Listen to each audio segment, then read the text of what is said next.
Hey guys, how's it going? Today we are going to be planting trees. It's a beautiful morning out here right now, like almost cool enough to where I could use an extra layer. Beautiful planting weather. Yesterday we received a tree load from Schwope Brothers Farm, which was a first experience for Aaron and I. We've never had any trees that have been grown by them, and they grow them in these plant right pots, which I'll show you here in just a minute. Anyway, yesterday we unloaded them, unwrapped them, and kind of went through all the stats of the trees that they sent, and then we did plant 2 of them. So last night, after we were done with dinner and kind of buttoning up for the day, Aaron and I came out here and placed several more of them. Not all of them, but several. So that's going to be the goal for today, and I just want to bring you along for where all these trees are going. And I think Aaron is grabbing one. We got an elm tree and that's big and beautiful. And it's the only one we placed last night that we're going to shift the location of. I see the tractor over there. I'm really excited for all these trees. They're all big, they're all beautiful. Many of them are going out here in the dirt lands. I want to say we placed 2 kind of in the north garden area behind the stream, but we placed the elm, you can see it maybe right back here, where I think we need an evergreen, not a deciduous. So we picked out a different spot for that one. Now you can see the type of containers they're in. They're easy to move. When we planted the first 2 yesterday, we were just pleasantly surprised by the ease of the whole thing, because we're so used to whenever we get trees this large, they're usually B&Bs. So they're usually in wire cages with a bunch of twine around them and all of that business. And we can't leave the cages in the ground here. It's not wet enough. They don't rust and kind of disintegrate. They stay around. So usually it's a bit of an ordeal to get those B&Bs in the ground, and you risk, breaking the root ball and so on and so forth. So anyway, we had a really good experience, at least with the 2 we planted yesterday. There's Benjamin. Hey, dude. Okay, so we're thinking somewhere right in this bed, because we will have a gate right about here, but we want this to be more heavily planted. Let's see. Do you want to move it to the side so that we can drill a hole? No, I want to see it in its spot. They're easy to roll. That's the beauty. Oh, I think this would be so nice right here, creating a gorgeous canopy over this area. The closest tree is another autumn blaze maple, which I want to say those get like 35, 40 feet wide. So, I think in the end, they might maybe touch, but they may not. They might be far enough apart to where they won't in the end. Either way, I think having a great big shade canopy right in this area would be really nice. Okay, that was the only plant shift we needed to make. So Aaron's gonna go grab the other tractor with the auger so we can start digging some holes. Okay, so I just lifted this one back up to verify the size. It gets a little bigger than I originally thought, which is fine. 55 feet tall by 45-foot spread. And this type of elm, the Triumph Elm, it's got kind of glossy leaves, and it's very resistant to a lot of the things that have afflicted elms, like the Dutch elm disease. We'll probably still treat it with a systemic insecticide to keep the borers out, but I think this is going to be a great one. Oh, I think it's going to be so nice right there. Hey, like right here. Yeah, it'll be too close to that one, but that one gets 45 feet wide. Yeah. Yeah, so these 2... I don't know, they still might not even touch in the end. So what we discovered yesterday when we were planting the other 2 is that these type of bags, I think the whole goal of these is that it allows a lot of oxygen exchange so that the root balls just naturally air prune, which keeps them from circling around. Like if they're in a plastic container, they want to circle around eventually if they're in there for long enough and get themselves all root bound. But these, you just cut the bags off and the whole root ball stays intact, at least for the 2 we've tried so far. And you could see some nice healthy looking roots along the sides. I mean, everything looked really good. And we didn't have to monkey with cutting a wire basket off and cutting off twine and all of that business. Like the whole root ball just stayed intact. We just cut the bag off and rolled it into the hole. It was very easy. Hoping that all of them are like that today. Now, one of them that we did get, it's a incense cedar, right? I think so. I think that's what it is. I did notice that it did have a wire cage inside this pot, which I don't know. I don't know if it's like a B&B inside the container, so we're gonna have to look at that and make sure that we've cut that basket off as much as we can.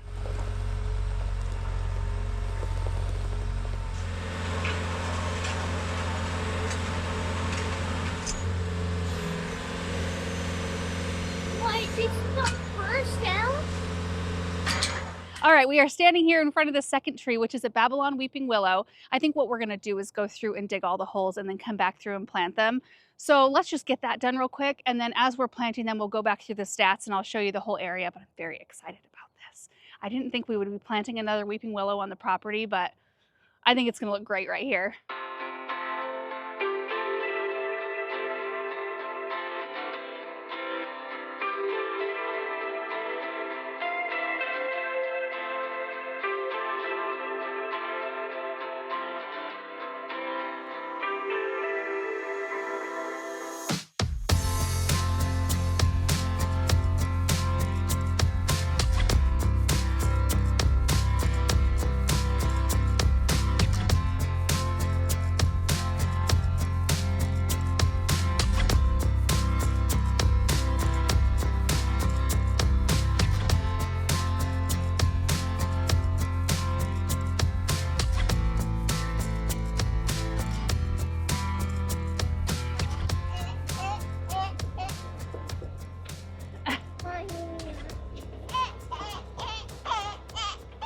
I do hear ya.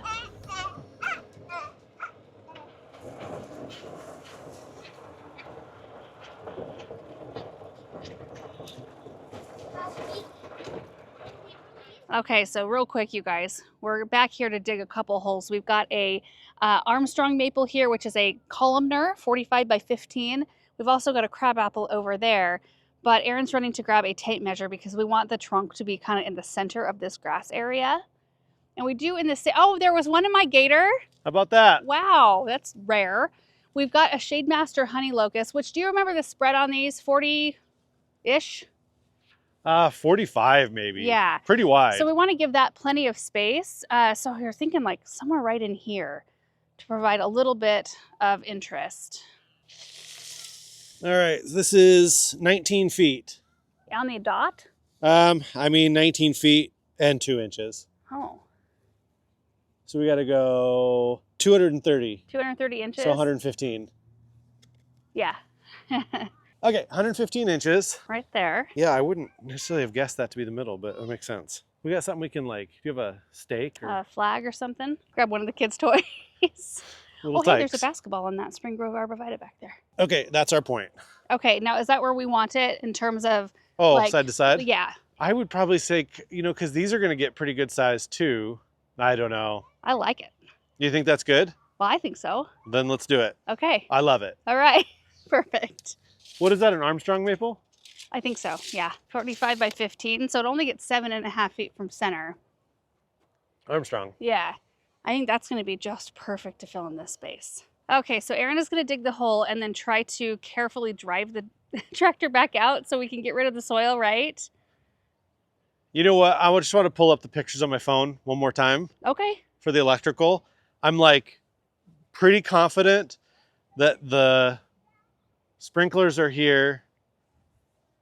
The electrical is somewhere here. okay. But because they were going to run it right up next to the, Would you rather, Court? Aaron, just find a different spot for this? We have tons of spots. And- no. are you sure? Yeah, I'm good. Okay, I just want to feel a little more confident. sure. Well, Confident. Ah. well, me too. You could verify with everyone first so we could find a different spot for this one. He really wants a tree right here, so I don't think he's going to want to be patient. No patience today? Hold on. Okay. Okay, well, Aaron just was able to bring up a picture of what this looked like when the electricians had it all dug up. Are you going to bring that picture up? Yeah, I'll show Just you. so we know where the electricity is. And then we just heard back from our sprinkler guy, and he said that there's no lines down the middle either. Yeah, so that's where the electrical is. Just like what? A couple feet off of the court. Yeah, So but we- definitely not the middle. Yeah, where the little trencher machine or whatever that is, right there in the center, that's about where we want to plant it. So we should be good. Are you still nervous? No, not anymore. Good.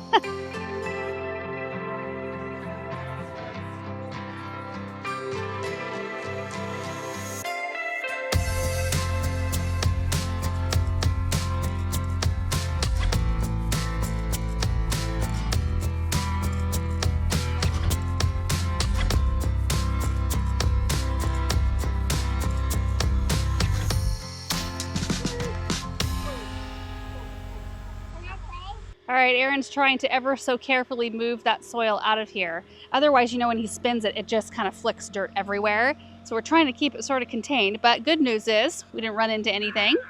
No sprinkler or electrical lines.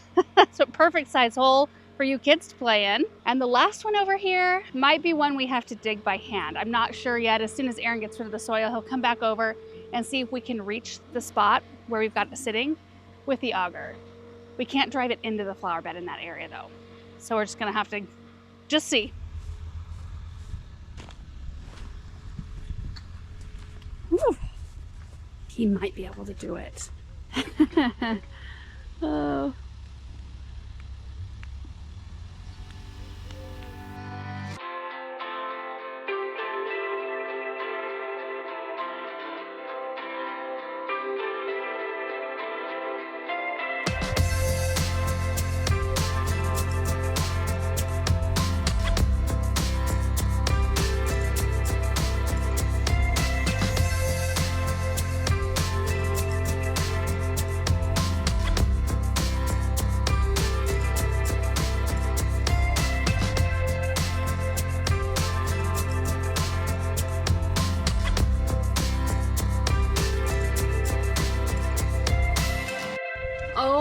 my goodness, Samantha.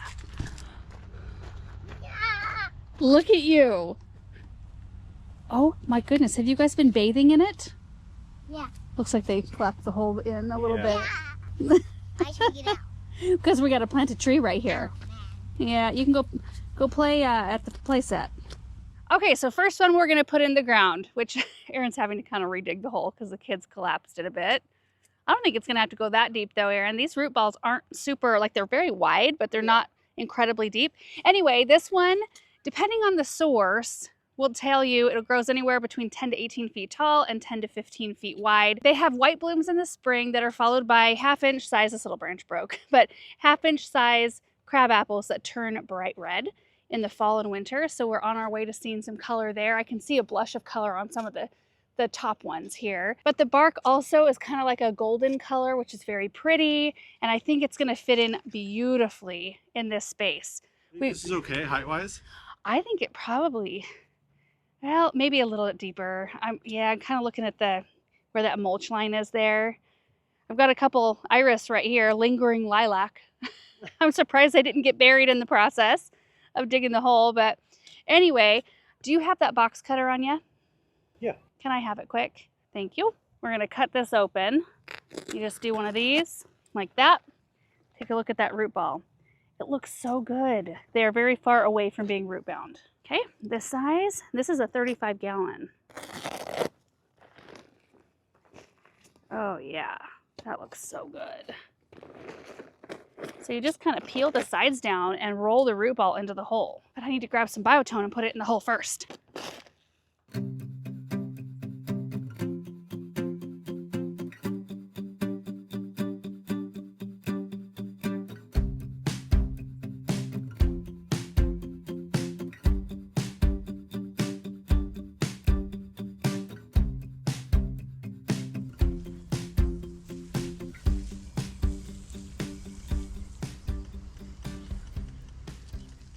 First one is done. I love it.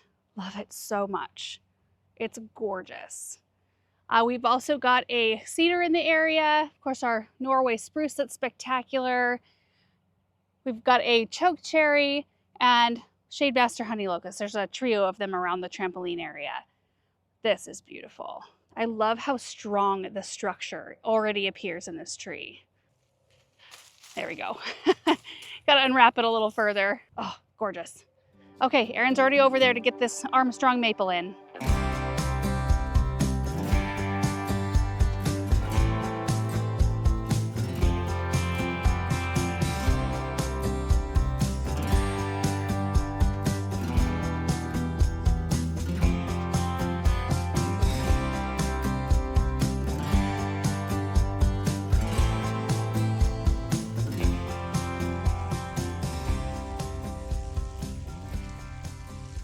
Okay, there's the Armstrong maple looking beautiful. I think I already mentioned the size. It grows 45 by 15, zone 4 through 8, and it does get yellow to kind of an orangish red fall color. So I think it's gonna be super pretty over here because the closest trees to it, are the shade masters, and those will be yellow in the fall. So we'll have a nice mix of color.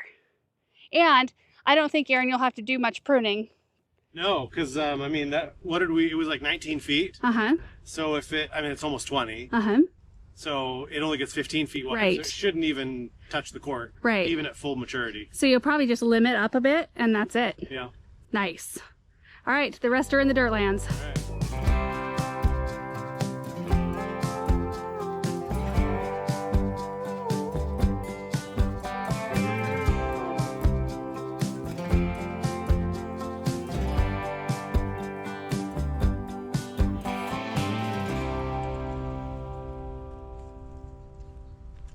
I love it right here, Aaron. That's good. Oh, so again, this is the Triumph Elm, 55 feet tall by 45 feet wide, already down to zone 4. And now that we know where the tree is, obviously, we can plant around it a lot easier. And I kind of want to do a decorative sort of shrub sort of situation right in here and then just start filling in, but we'll leave a little gator width pathway to the gate.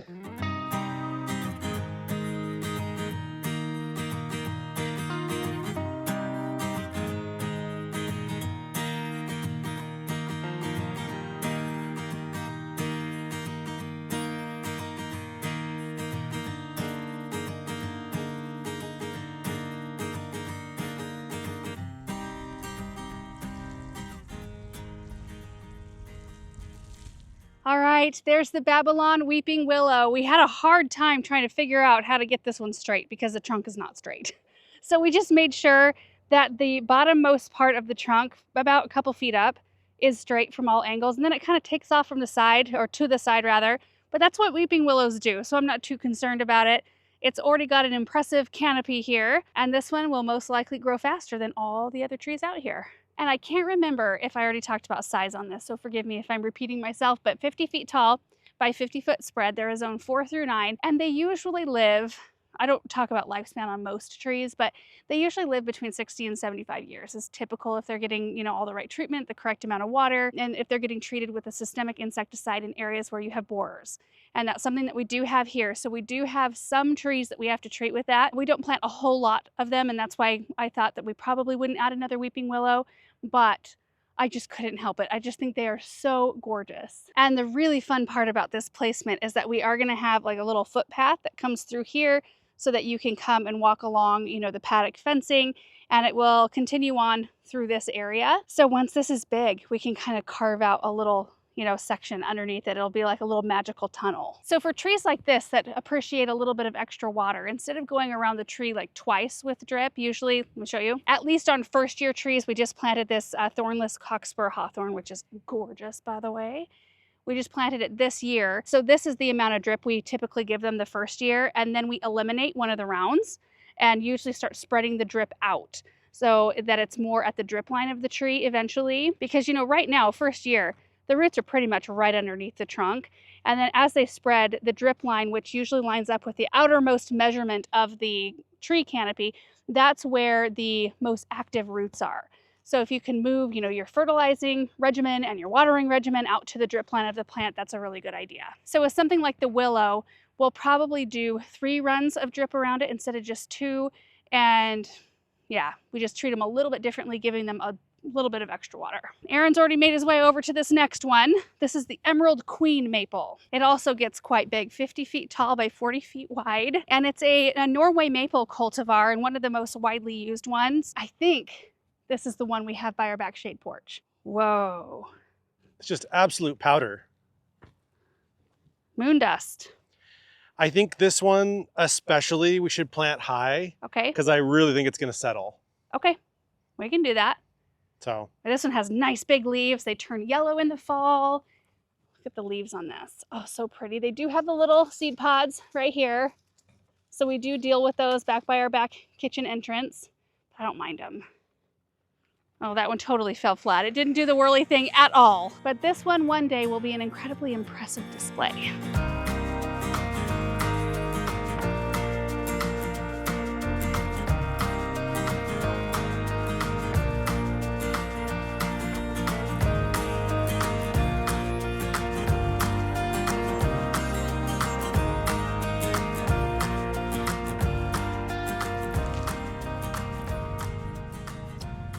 This is wild, you guys. So this next one, Royal Red, right? Royal Red Maple? Sure. Just pulled the tags off. Hold on. Yep, Royal Red. Anyway, the soil over here is wildly different. Yeah, it's like, it's got some moisture, but this isn't getting, this is just rain.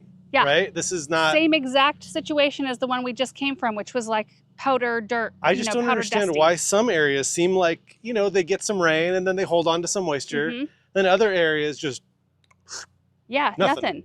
The closest drip to this area is way over at the Leyland cypress and then the hydrangeas. There's nothing between. Yeah. And then of course there's a little bit to the arborvitae here, but you see how far it subs out. Not that far. I mean, it's still got, so weird. Yeah, it kind of makes me think, you know, sometimes when you have trees or shrubs die, it's like the makeup of the soil maybe does make a big difference, and you just don't know it. You don't realize that it's either really sandy or really clay or, you know, whatever. Yeah.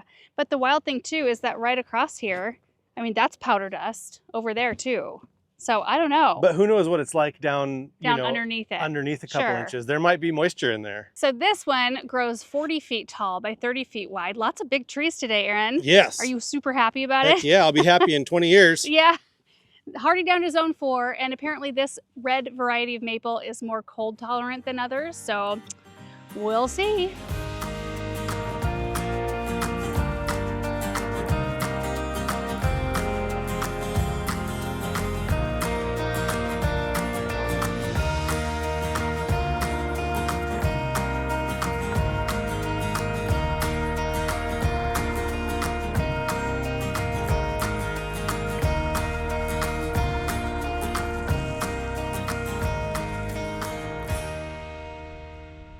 This one took us 7 minutes, Aaron. Oh, did it really? Yeah. No. Yeah, I just turned off the main camera. It's like my one way of really telling how long Sure. a project takes, and it took us 7 minutes to get this one in the ground. That is pretty good, I think. Well, you know, when you don't have to count the digging.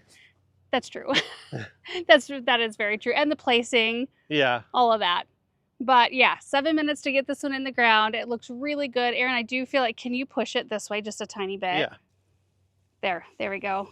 Yeah, that's better. We always watch trees pretty closely right in the very beginning because there is an amount of settling that they will do. We try to pack everything in as tightly as we can, but for the first little bit before it roots in, you do have some flexibility to get in there and kind of right it a little bit and pack some more soil in if it tends to lean one way or the other. Anyway, you can also stake it.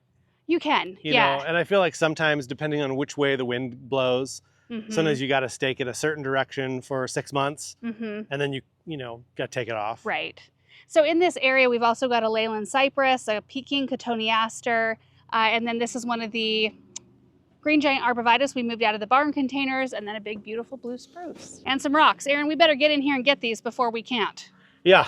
Like, this is our only real way in here at the moment. All right, guys, we've just got one evergreen left. Look at this Maximilian sunflower. It's about ready to bloom. You can see the buds on top. So that's a bee. Right down here. Where? Oh yeah, there's a little color. Oh my goodness. It's a beast of a perennial right there. The guys from Red Oak Construction are here working on the little mail house up front. I can see that they've got the door in, which is exciting. Okay, this one's gonna suck because it's in fluffy. bald burlap. Is it though? I think so. Well, right? the other evergreen was. Oh, that was the cedar of Lebanon. Yes, but I don't know. Oh, I said it was an incense cedar. I was wrong. It is a cedar of Lebanon. Is that the same thing? Maybe. I don't know. I kind of rooted around in that pot, the bag, and I didn't see any cage. Well, we'll find out. Yeah, I guess we will.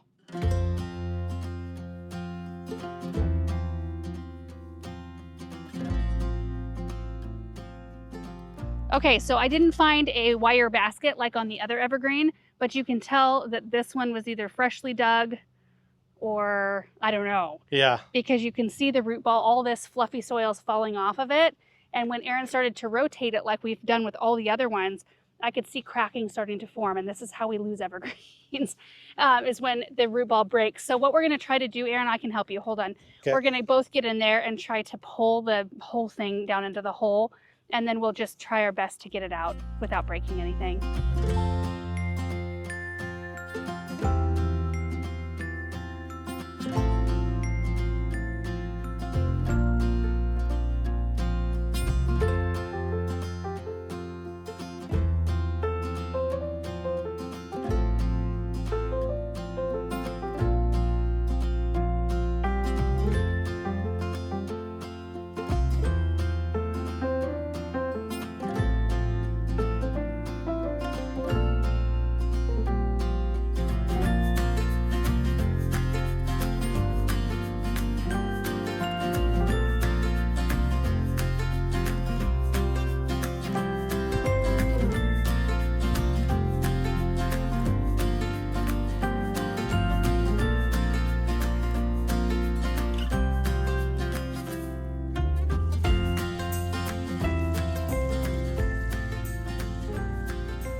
Well, it looks good. Yeah. I have to just hope for the best on this one. You know, we have fairly good luck with pines. Yeah. As long as we don't forget to drip them in. Right. What did we do? We planted a couple pines like late one year. Vanderwolf pine. There was one out here. But it was like November or something. We were just like, oh, we'll drip it in the spring. Forgot about it. It didn't die until July. Yeah, yeah. It took a long time. Anyway, the root ball in this one held together better than I thought it was going to. Like, it didn't crack down the center. There was some cracking along the edges, and of course, all the dirt that was around it came off of it.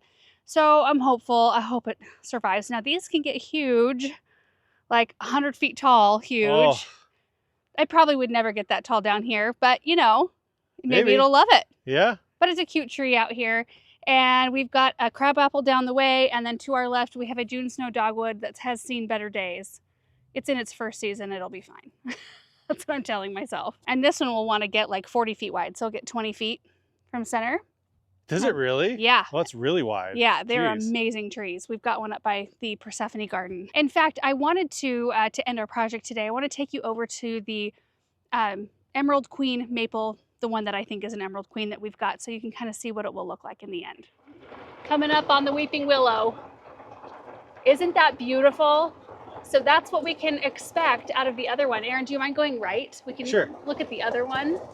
They're so pretty. And I don't know how old this tree is. What do you think, Aaron? Oh, I would guess 15, 20. 15, 20 years old. It's just so pretty. It does come down over our lane a bit, so we have to come out and, you know, shave it up. But I just really love this tree. Now for the Emerald Queen. You can see it right here, just behind the trucks. This one has been here, well, since we moved in, of course. It's big and beautiful. I love the depth of color here.